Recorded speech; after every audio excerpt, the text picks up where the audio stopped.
Hai, Assalamualaikum warahmatullahi wabarakatuh dan selamat sejahtera. Hari ini kita nak sambung lagi perbincangan tahun 3 buku teks sains KSSR Semakan dengan muka surat 76 iaitu satu pokok pelbagai cara pembiakan. Okey, pada muka surat 76 ini ada menceritakan tentang aktiviti berkumpulan mari uji cara pembiakan pokok iaitu kangkung lah. Okay, salah satu pokok kangkung. Jadi alat dan bahan dia adalah biji benih, kangkung dan juga keratan batang pokok kangkung berakar, botol plastik, tanah dan juga air. Jadi bila kita tengok alat pun kita dah tahu sebenarnya dia nak ada dua cara pembiakan pokok kangkung iaitu dengan menggunakan biji benih dan juga menggunakan keratan batang. Okey, kemudian kita tengok langkah-langkah. Yang pertama, rendamkan keratan batang kangkung berakar ke dalam botol plastik yang berisi air. Ini cara yang pertama lah. Masuk saja yang ada akar tu ke dalam air. Kemudian kita perhatikan pertumbuhan pucuk setiap hari. Kita nak tengok pucuk tu boleh tumbuh tak setiap hari. Tunggu je. Naik tak pokok tu. Okay. Kemudian rekodkan pemerhatian seperti dalam jadual A. Jadual bawah ni lah. Okay, seterusnya, kaedah biji benih. Semaikan biji benih ke dalam botol plastik berisi tanah. Maksudnya biji benih ni kita masukkan dalam tanah yang ada dalam bekas. Okay. Kemudian siram semaian setiap hari. Kita kena siram hari-hari. Kemudian perhatikan pertumbuhan pucuk setiap hari. Kita akan tengok ada tak tumbuh pokok tu, dia tumbuh tak pokok kangkung tu. Kemudian rekodkan pemerhatian seperti dalam jadual A. Sambung dekat sini jugalah, sama. Okay. Jadi kaedah pembiakan kalau kita buat kotak ni, ada pertumbuhan pokok ada atau tiada. Kita rekodkan. Jadi kaedah pembiakan keratan batang ada atau tiada? Ada. Kita tandalah ada. Dia akan ada pertumbuhan pucuk. Kemudian yang kedua, biji benih ada atau tiada? Ada juga. Okey, jadi maksudnya kedua-dua kaedah ni, keratan batang dan juga biji benih ni, kedua-duanya dapat menghasilkan pertumbuhan pucuk. Jawapan dia ada dengan ada lah tadi kan. Okey, soalan. Adakah pokok kangkung boleh membiak lebih daripada satu cara? Jelaskan. Dah tentulah boleh. Kita buat dua cara tadi kan. Jadi jawapan dia ya. Okey, ya. Jelaskan. Kita jawab. Pokok kangkung boleh membiak menggunakan kaedah pembiakan keratan batang dan biji benih. Okey, saya ulang. Pokok kangkung boleh membiak menggunakan kaedah pembiakan. Ni kat sini ni. Keratan batang dan biji benih. Okey. Alright.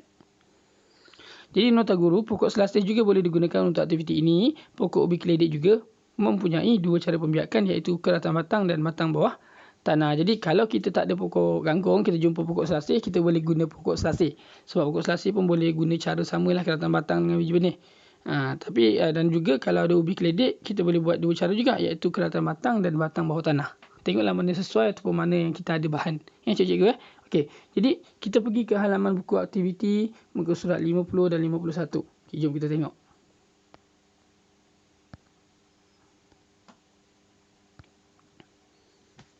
Okey, muka surat 50 ni sebenarnya adalah penceritaan tentang satu pokok dan pelbagai cara pembiakan macam dalam buku teks tadi lah. Okey, cuma alat dan bahan dia kali ni kita guna ubi keledek.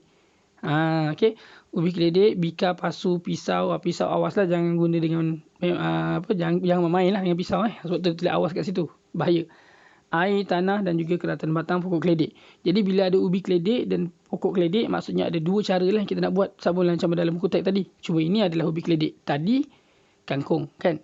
Okey, jadi cara dia yang A yang pertama, cara keratan batang, masukkan je keratan batang dia dalam bika, kemudian kita tuang je separuh. Separuh daripada keratan batang, kemudian kita biarkan saja dan kita tengok ada tak akar tumbuh. Akar kan tumbuh pada batang tersebut, ke bawah tu ada tumbuh akar tak? Itu namanya keratan batang.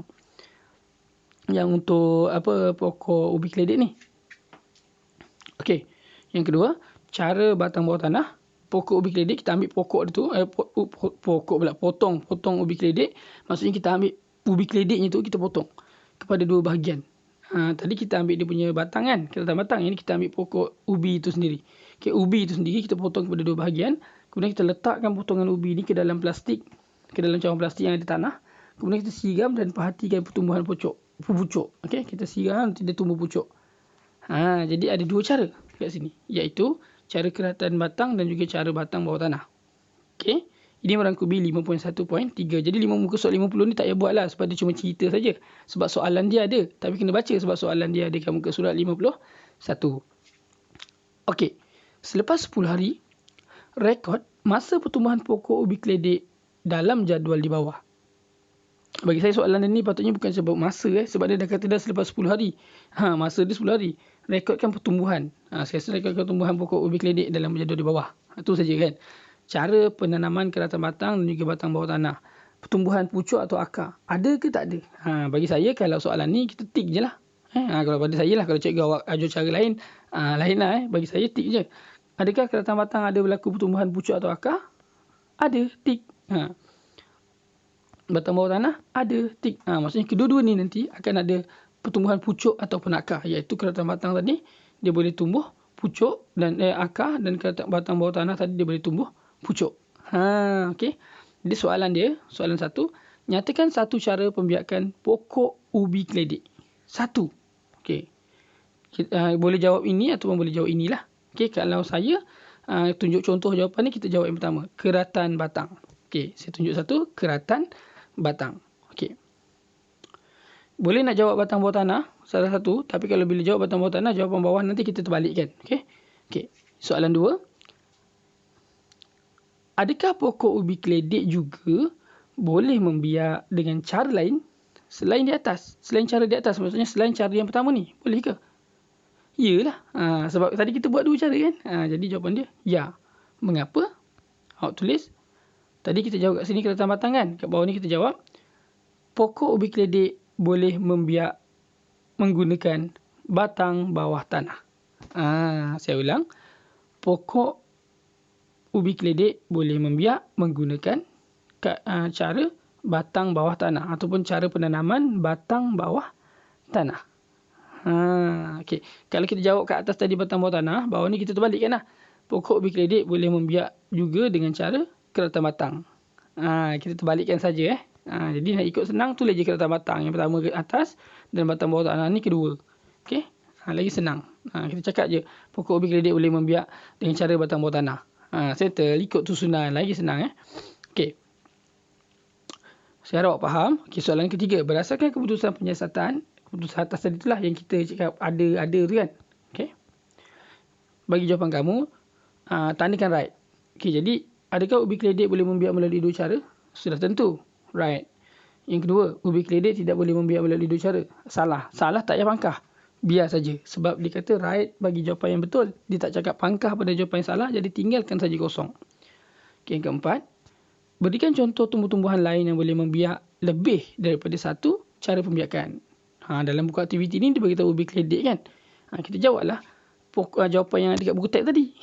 Iaitu kangkung kan. Boleh jawab kangkung kat situ. Ataupun awak nak jawab lain contohnya. Awak nak jawab selasih. Boleh kan. Tak ada masalah. Dan macam-macam jawapan lagi boleh terima sebenarnya. Cuma bagi saya nak tulis jawapan yang senang, tengok jawapan buku teks tadi, kangkung. Kan sebab dalam buku teks eksperimen dia kangkung. Okey, maka settle muka surat 50 dan 51 buku aktiviti. Kita cuba kembali kepada buku teks. Okey. Okey. Kita akan sambung lagi pada muka surat yang ke-77. Okey. Alright, teknologi pembiakan tumbuh-tumbuhan. Okey, tahukah kamu kita juga boleh membiakkan tumbuh-tumbuhan menggunakan teknologi seperti kultur tisu dan juga tut.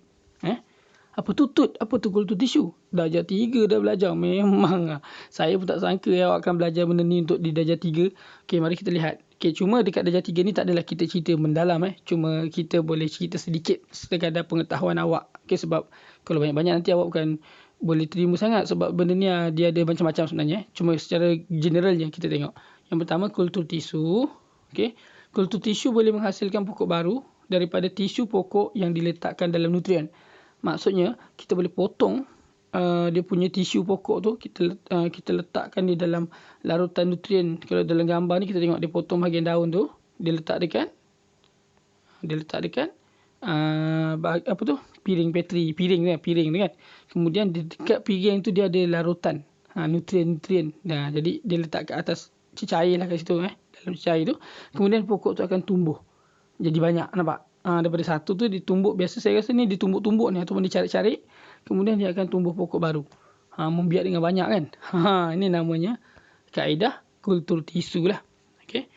Tut pula macam mana? Tut ni sebenarnya popular selalunya pokok tut ni. Okey, tut ni untuk dapat menambahkan bilangan pokok buah-buahan tanpa melalui proses menanaman biji benih. Okey, contohnya ialah pokok mangga dan pokok limau kasturi. Kalau tak tisu tadi, kultur tisu contohnya pokok pisang dengan orkid. Kalau tut ni contohnya pokok mangga dengan limau kasturi. Tengoklah jenis pokok yang mana yang sesuai. Tak semua jenis boleh buat semua. Okey. Jadi contoh pokok tut ni sebenarnya dia ada dua cara. Yang pertama, tut ni yang dalam buku teks ni dia tulis. Ni cara dia. Dia potong bahagian dahan pokok, kemudian dia balutkan dengan tanah kat situ dan dia balutkan dengan plastik. Kita tunggu 3 minggu dah lama kan, nanti bahagian atas tu akan tumbuh akar tau. Dia ada akar. Kemudian kita potong bahagian ni, kita ambil akar yang kat dalam tanah tu, dekat tanah tu dah ada akar, kita akan tanam dekat tanah yang baru. Dia akan tumbuh pokok yang sebiji sama dengan pokok yang kita ambil tadi kat sini. Habis tu kenapa buat juga? Kan pokoknya sama je. Yelah, sebab bila kita buat cara macam ni, kita akan dapat lebih banyak pokok. Sebab pokok ni tiba-tiba seolah-olah kita clone lah. Ada banyak pokok yang sama dengan yang induk tadi. Dan lagi satu kelebihan dia, pokok yang induk tu mungkin dah besar berbuah kan. Pokok yang ini bila kita tanam, dia terus berbuah lah. Sebab dia sebenarnya bukannya pokok. Dia sebenarnya asal dia adalah daripada dahan. Dahan tu dah boleh keluar buah. Jadi pokok ni pendek pun dah boleh berbuah. Dia terus buah. Tengok, awak perasan tak kadang-kadang ada pokok-pokok yang sepatutnya tinggi dia berbuah tapi pendek pun dah berbuah. Sebenarnya itulah kegunaan kaedah tut ni. Okay, maksudnya dia bagi bahagian dahan, maksudnya pokok ni dah sedia nak keluarkan buah. Tiba-tiba kita potong, maka kita letakkan jadi pokok baru. Pokok baru tu pula terus berbuah nanti. Pendek-pendek dah berbuah. Rendang tapi berbuah. Itu kebaikan tut. Okay, ada satu lagi cara tut sebenarnya. Tut ni, selain daripada cara yang macam ini, untuk hasilkan pokok yang sama, okay, biasanya ni untuk perniagaan untung lah. Sebab kita boleh hasilkan banyak kan. Banyak pokok dalam masa sekejap. Dan juga terus berbuah pula tu. Tu kelebihan dia. Tapi satu kekurangan dia adalah sebab pokok tu mungkin dahan dia tak berapa kuat. Batang dia tu tak berapa kuat sebab sebenarnya batang asal dia adalah daripada dahan pokok. Okey, selain daripada cara tut untuk menghasilkan pokok yang sama, saya ulang balik. Ada satu cara lagi. Tut ni satu lagi yang popular adalah kahwin. Dia kahwinkan pokok tau. Macam mana dia kahwinkan pokok tu? Dia ambil potong macam ini, kemudian dicantumkan dengan pokok lagi satu. Contohnya pokok mangga. Mangga harum manis kepada satu pokok mangga lagi, contoh mangga kampung tu kan. Dia potong pokok mangga harum manis tu, dicantum dekat mangga biasa, kemudian nanti dibiar lama-lama sampai akar dia dah bercantum dengan pokok tu. Kemudian yang pokok asal tu, contoh pokok kampung yang asal tu, kita akan potong bahagian atas dia. Kita biarkan pokok yang harum manis yang bercantum dengan dia tu tumbuh. Tu pun tut juga. Nanti dia akan jadi pokok kahwin, dia akan jadi pokok, orang panggil pokok pokok baru lah, pokok baru yang berbeza. Dia lebih bercantum lah, maksudnya buah harum manis campur kampung. Ada pokok kahwin tu. Apa nama dia saya tak ingat untuk orang kata pokok kacuk. Kacuk, pokok kacuk. Dikacukkan. Dan mungkin hasil dia lebih menarik. Okey. Jadi yang cuma dalam buku teks ni cerita pasal tut yang pokok sama sajalah. Okey. Cuba kamu kenal pasti contoh tumbuh-tumbuhan lain yang boleh dibiakkan menggunakan teknologi kultur tisu. Dan juga tut lah. Kat sini dia dah bagi contoh kultur tisu, orkid dengan pisang. Jadi selain daripada orkid dengan pisang, pokok yang boleh kultur tisu contohnya adalah jagung. Pokok jagung.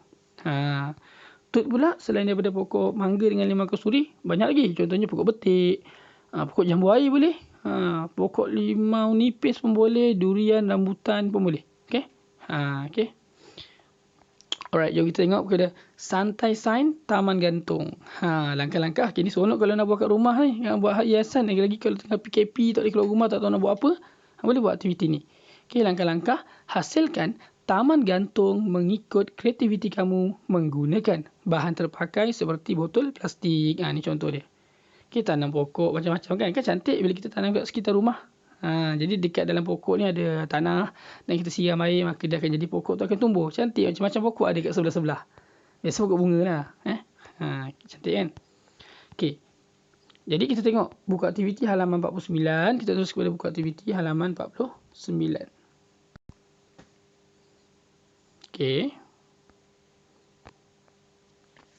Ni kita dalam jangkau. Patut kita buat 50-51 dulu baru buat 49 kan?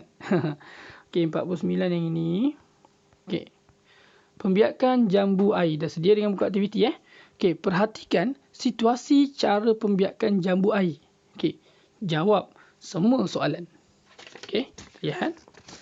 Okey, dalam gambar yang diberikan ni sebenarnya dia bagi tiga cara. Yang pertama, tanam biji benih. Biji benih tu secara semula jadilah kan. Yang kedua, yang ada piring tu, ni namanya kaedah kultur tisu. Dan yang ketiga, yang kita potong tok tanah kat sini, ini namanya kaedah tut. Kan ingat kan?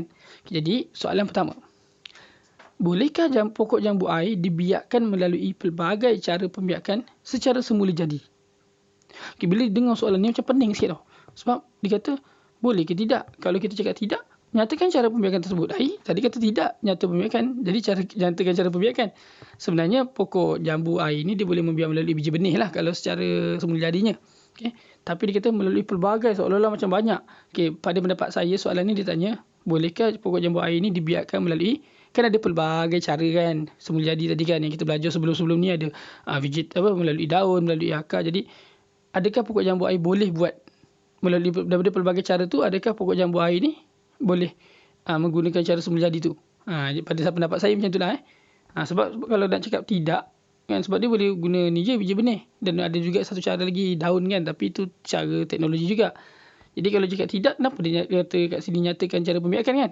Jadi awak jawab je kat sini. Pada pendapat saya dia tanya boleh tak semula jadi. Kalau perkataan pelbagai ni tak ada pun tak apa kot. Bolehkah pokok jambu air dibiarkan melalui cara pembiakan secara semula jadi? Jadi jawapan dia ya lah. Okay. Itu pendapat saya. Kalau cikgu awak cakap lain, mungkin dia ada pemahaman dia sendirilah. Okay, jadi jawapan dia ya. Okay. Tu yang dia kata, nampak nyatakan cara pembiakan tersebut. Kan kena dengan soalan pertama. Kalau cakap tidak tadi macam mana kan? Sebab pada pendapat saya memang biji benih je cara dia yang semula jadi. Okay. Nyatakan cara pembiakan tersebut. Jawapan dia biji benih. Biji benih ataupun melalui biji benih. Okay. Kemudian, apakah kaedah yang kedua? Apakah kaedah pembiakan yang menggunakan teknologi untuk membiakkan jambu air? Okay. Jadi kalau sebab kita jawab berdasarkan gambar kat atas. Jadi gambar kat atas ada dua kaedah ni tadi. Kita jawab kat sini. Kultur tisu. Okay. Dan tut. Okay. Kultur tisu yang atas ni. Dan tut yang atas ni. Yang gambar ada pisau ni kan. Jawapan dia tut. Okay. Yang ketiga. Pada pendapat kamu, mengapakah sesuatu tumbuh-tumbuhan boleh mempunyai lebih daripada satu cara pembiakan? Kenapa boleh ada pembiakan tu lebih daripada satu? Kenapa tumbuh-tumbuhan tu boleh mempunyai lebih daripada satu pembiakan? Kenapa Allah cipta dia boleh lebih daripada satu cara pembiakan? Okay. Apa pendapat awak? Okay, kalau pada pendapat saya lah. Tumbuhan menghadapi banyak, ni saya cerita dulu lah. Tumbuhan ni sebenarnya dia mungkin dia hadapi banyak keadaan. Dalam pada dia mungkin dia tumbuh kat satu kawasan tu, kawasan tu senang sangat tumbuh, dia tumbuh. Tapi kalau dalam satu kawasan tu dia sukar nak tumbuh, kalau dia ada satu cara je, maka dia akan mati dan dia boleh pupus kan. Jadi sebab tu Allah cipta tumbuh-tumbuhan ni boleh ada banyak cara. Jadi kalau dikata pendapat kamu, jawapan saya, pada pendapat saya, tumbuh-tumbuhan mempunyai lebih daripada satu pembiakan bagi memastikan kemandirian spesiesnya. Okay, ataupun bagi memastikan kemandirian spesies tu terlalu besar lah untuk darjah 3. Okay, itu ayat macam ni je lah. Pada pendapat saya, tumbuh-tumbuhan boleh lebih daripada satu cara pembiakan untuk bagi mengekalkan spesiesnya. Bagi mengekalkan spesiesnya. Itu jawapan saya. Jadi kenapa dia boleh ada banyak lebih daripada satu cara pembiakan? Sebab dia nak mengekalkan spesiesnya lah. Dalam keadaan yang berbeza-beza. Okay. Saya ulang. Tumbuhan pada pendapat saya, tumbuhan mempunyai lebih daripada satu pembiakan kerana dapat mengekalkan spesiesnya dalam keadaan yang berbeza. Okay. Itu jawapan saya lah. Awak boleh buat ayat awak sendirilah. Ataupun ikut ayat saya satu-satu tadi. Okay. Alright. Jadi kita dah sampai 49 dah settle. Okay. Jom kita pergi balik kepada buku teks. Kita tengok. Okey, sampai muka surat 77. Okey, jadi dah habis bab ni. Okey, pada bab akan datang, pada kelas video akan datang. Okey, video akan datang.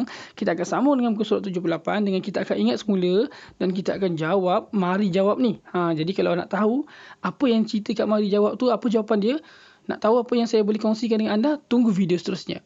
Okey, Assalamualaikum dan selamat sejahtera.